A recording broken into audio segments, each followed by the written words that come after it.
생명 예찬 김종태. 생명은 위대하다. 어떤 생명도 위대하다. 생명은 어떤 이성보다 위대하다. 돌틈 세멘트에도 뿌리를 내린다. 올라다니는 계단 틈이다. 언제 밟힐지 모른다.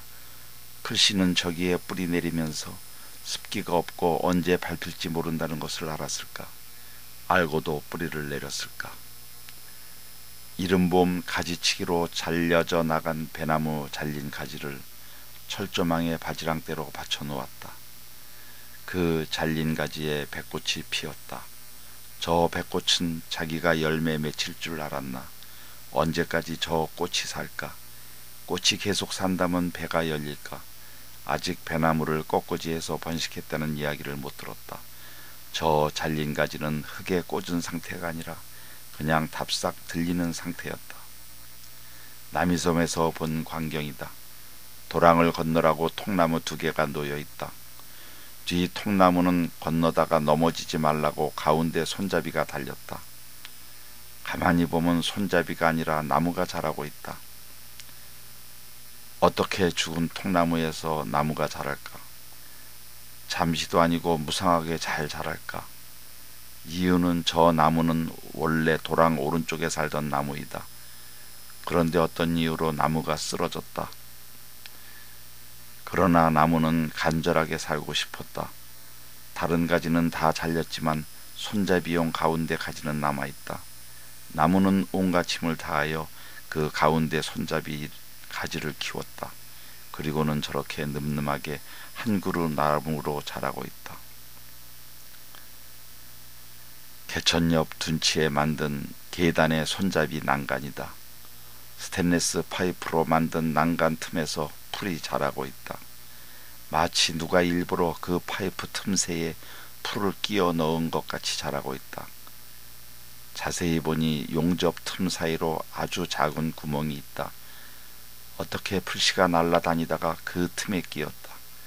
그리고 거기에 살림을 차렸다. 도대체 저기에 무슨 영양이 있을까? 스테인리스 뿐이다. 물도 영양도 없는 저 쇠틈에서 풀은 씩씩하게 자라고 있다. 무슨 나무인지 모르는데 무슨 침이 없수이다. 목재로 쓰기 위하여 잘라놓은 것이다. 그런데 거기에 새싹이 돋아났다. 쟤는 어쩌자고 저기에 돋아날까? 산다면 얼마나 살까? 통나무를 1년 동안 방치한다면 1년 동안 자랄까? 저 돋아난 새싹은 새싹의 의지일까? 잘린 통나무의 의지일까? 어부들이 손질해서 다음에 쓰려고 덮어놓은 그물 위에 풀들이 한 동네를 꾸몄다. 영양분이라고는 아무것도 없는 비닐뿐인 저 속에서 저 풀들은 무엇을 먹고 자랄까? 연립주택 담장에 자리한 프라타나스 나무이다. 12월이면 잎사귀들은 다 떨어진다. 그런데 유독 가로등 주변의 잎사귀들은 아직도 기세가 등등하다. 왜 저 잎사귀들만 시퍼렇게 살아있을까? 가로등의 온기 때문일까? 가로등은 밤에만 켠다. 12월이면 영하 10도 가까이 내려간다. 왜 저 가로등 주변의 잎사귀들만 살아있는지 알 길이 없다. 숲속 언제 쓰러졌는지도 모르는 고목 위에 새싹이 돋아나고 있다. 나무 껍데기의 푸석푸석함이나 몸통 나무의 썩은 정도로 보아 적어도 쓰러져 죽은 지 4, 5년은 넘어 보이는 나무에서 왜 저렇게 새싹이 나오는지 알 수가 없다. 호박을 비를 맞히고 관리를 잘못했는지 아니면 버린 호박인지 다 부패해가는 호박에 콩나물이 돋고 있다. 콩나물이 아니라 호박씨가 싹이 나고 있는 것이다. 철이 없는 호박씨야.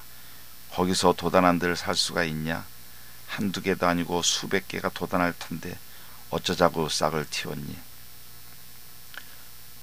벌개미치 새싹이다. 그 오른쪽 옆 언덕에 벌거미치가 지천인데 그 씨앗이 어쩌다가 아스팔트 틈에서 살아났고 이젠 그 살아난 벌개미치가 뿌리로 번식해서 아스팔트를 뚫고 여기저기 새싹이 돋아나고 있다. 관리자가 저기에 돋아난 벌개미치를 어떻게 할까? 그냥 놔둘까? 발로 밟아버릴까? 발로 밟아도 다시 돋아날 것이 뻔하다. 몇 년 뒤면 아스팔트를 전부 덮어버릴 기세이다. 꽃사진을 찍다가 억장이 무너져 내리는 광경을 보았다. 아니, 나비야, 너는 어쩌다 그렇게 되었니? 무슨 잘못이 있어서? 누가 이랬니? 나 걸을 때 뒷동거리듯이 저 나비는 날 때 휘청거리며 날았다. 펄럭펄럭 나붓나붓 나는 것이 아니라 휘청휘청 흔들리는 나비를 보고 얼마나 가슴이 아팠는지. 그래도 그 나비는 보란듯이 꽃사이를 날며 자기의 남은 생을 채우고 있었다. 한쪽 날개도 성한 것이 아니다. 다른 한쪽 날개는 누가 파먹었는지 왜 저리 되었는지 이해가 안 될 정도로 뻥 뚫렸다.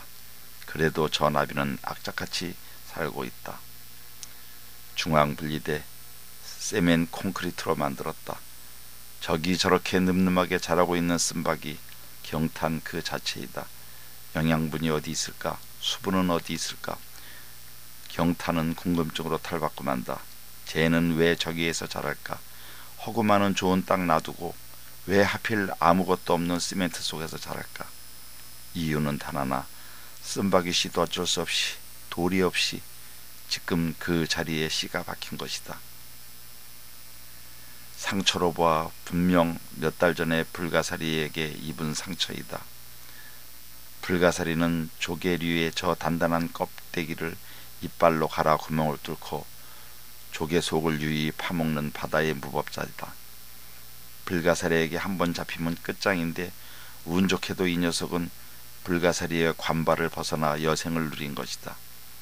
뒤집어 안쪽을 보니 거의 속살까지 파먹히다가 구사일생으로 벗어났고 스스로 기존의 껍데기 안쪽으로 새 조개 껍질 성분을 뿜어 가까스로 속살을 덮고 살았던 것이다. 조개의 생애가 위대하다. 작은 바다 생물에 지나지 않지만 죽음을 벗어나서 상처를 끌어안고 그 상처를 보듬으며 이렇게 크게 자라난다는 것이 위대하다. 생명은 위대하다. 생명은 이유가 없다. 생명은 따지지 않는다. 생명은 가리지 않는다. 생명은 이성이 아니라 본능이다. 생명은 자신도 어쩔 수 없는 것이다. 생명도 그럴 수밖에 없는 것이다. 그러므로 생명은 위대하다. 악착같이 무슨 어려움이 있어도 죽고 살기로 살아가야 하는 것이 우리 생명이다. 그러기에 모든 생명은 소중한 것이다. 생명은 위대하다.